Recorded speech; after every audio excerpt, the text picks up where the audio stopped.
Hello. The presentation today is about mandated reporting. This PowerPoint was created by Tony DeMarco, a partner at the law firm of Atkinson, Adelson, Loya, Rude, and Romo.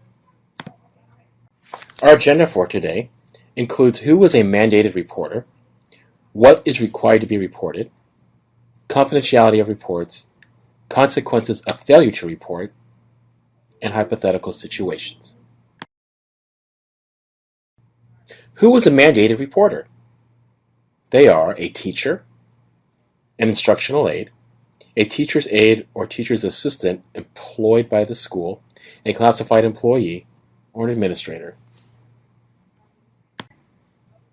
Mandated reporters also include school psychologists, Head Start program teachers, an employee of a school district police or security department, a counselor, a licensed nurse.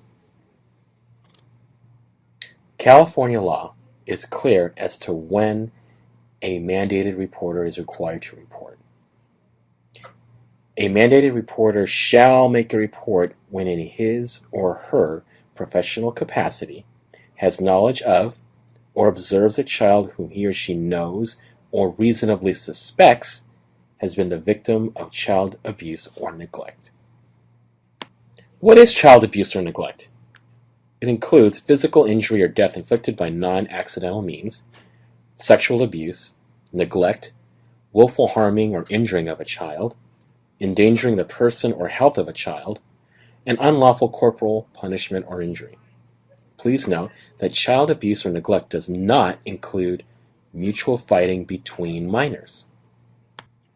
As you can see, the California Penal Code has a view as to what constitutes neglect. Severe neglect is the negligent failure of a person having the care or custody of a child to protect the child from severe malnutrition or medically diagnosed non-organic failure to thrive. It also encompasses situations where any person having care or custody of a child willfully causes or permits endangerment of the child's person or health. General neglect is the negligent failure of a person having the care or custody of a child to provide adequate food, clothing, shelter, medical care, or supervision where no physical injury to the child has occurred. So what is willful harming or injuring of a child, or endangering of the person or health of a child?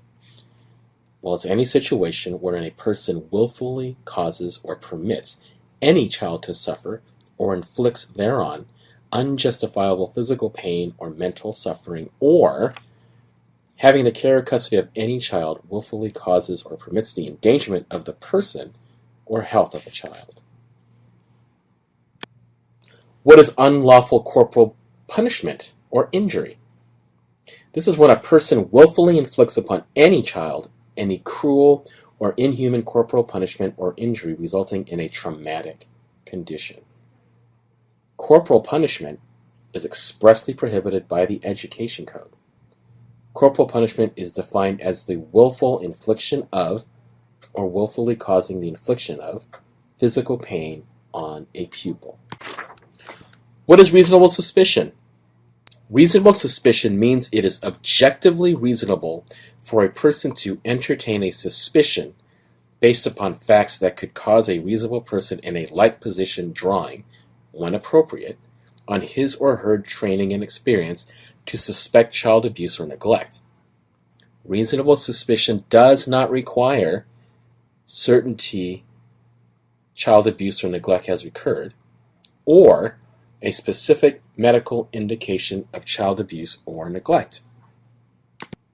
Additionally, any mandated reporter who has knowledge of or reasonably suspects a child is suffering serious emotional damage or is at a substantial risk of suffering serious emotional damage, evidenced by states of being or behavior, including but not limited to severe anxiety, depression, withdrawal, or untoward aggressive behavior toward self or others, may make a report.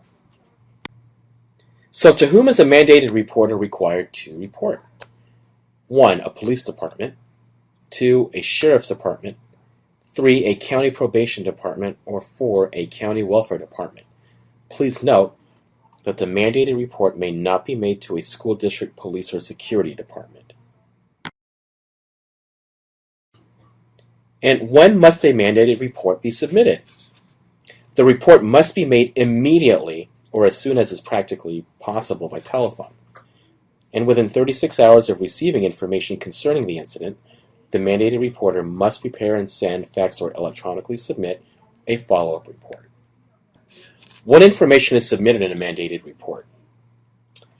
It should include the mandated reporter's name, business address, and telephone number, the mandated reporter's job title, information giving rise to the reasonable suspicion of a child abuse or neglect, and the sources of the information, the child's name, address, present location, school, grade, and class, the names, addresses, and telephone numbers of the children's parents or guardians, and the name, address, telephone number, and other relevant information regarding the person or persons who may have abused or neglected the child.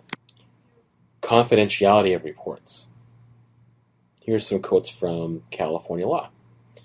The identity of all mandated reporters shall be confidential and disclosed only among agencies receiving or investigating mandated reports. A district or school employee may not disclose the identity of a mandated reporter to a student's parent or guardian, and a district or school employee may not inform the employee against whom the report was made of the report or the identity of the reporter. There are some fairly severe consequences for failing to report. Any mandated reporter who fails to report an incident of known or reasonably suspected child abuse or neglect is guilty of a misdemeanor, which is punishable by up to 6 months in the county jail, by a fine of $1,000, or both. Any mandated reporter who willfully fails to report abuse or neglect, and the abuse or neglect results in death or great bodily injury, shall be punished by not more than 1 year in county jail, or by a fine of not more than $5,000, or both. Also, a mandated reporter's duties are individual. No supervisor or administrator may impede or inhibit a mandated reporter from reporting. No person making a report shall be subject to any sanction for reporting. A supervisor or administrator who impedes or inhibits a mandated reporter from reporting shall be punished by not more than 6 months in county jail and by a fine more than $1,000, or both. Immunity for reporters. No mandated reporter shall be civilly or criminally liable for any report required or authorized by this article, and this immunity shall apply even if the mandated reporter acquired the knowledge or reasonable suspicion of child abuse or neglect outside of his or her professional capacity or outside the scope of his or her employment. Any person reporting a known or suspected instance of child abuse or neglect shall not incur civil or criminal liability as a result of any report authorized by this article, unless it can be proven that a false report was made and the person knew that the report was false or was made with reckless disregard of the truth or falsity of the report. And any person who makes a report of child abuse or neglect known to be false or with reckless disregard of the truth or falsity of the report is liable for any damages caused. Any person who, pursuant to a request from a government agency investigating a report of suspected child abuse or neglect, provides the requesting agency with access to the victim of a known or suspected instance of child abuse or neglect shall not incur civil or criminal liability as a result of providing that access. And now some hypothetical situations.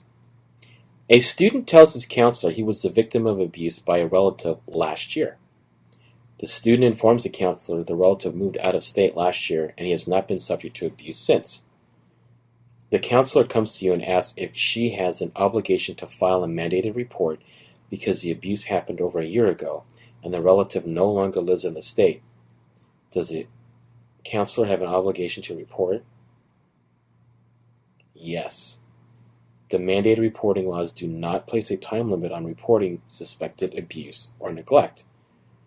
Whenever a mandated reporter has a reasonable suspicion of abuse or neglect, No matter how long ago it may have occurred, the reporter has a duty to file the report. A student begins walking out of a classroom after the teacher directs the student to remain in the classroom. Out of frustration, the teacher grabs a hood on the student's sweatshirt and pulls so the student cannot leave the classroom. The student stumbles but does not fall. Do you have a duty to file a mandated report?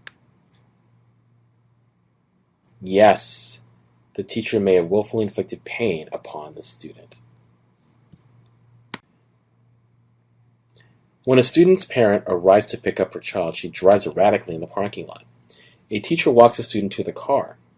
The parent rolls down the front window to thank the teacher, but her words are slurred and the teacher smells alcohol.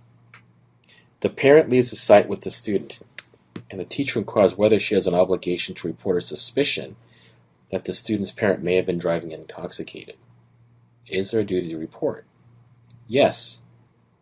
The parent is willfully endangering the person or health of her child by driving while intoxicated. And with that, are there any questions? Remember, if you are in doubt, immediately contact Human Resources. Thank you.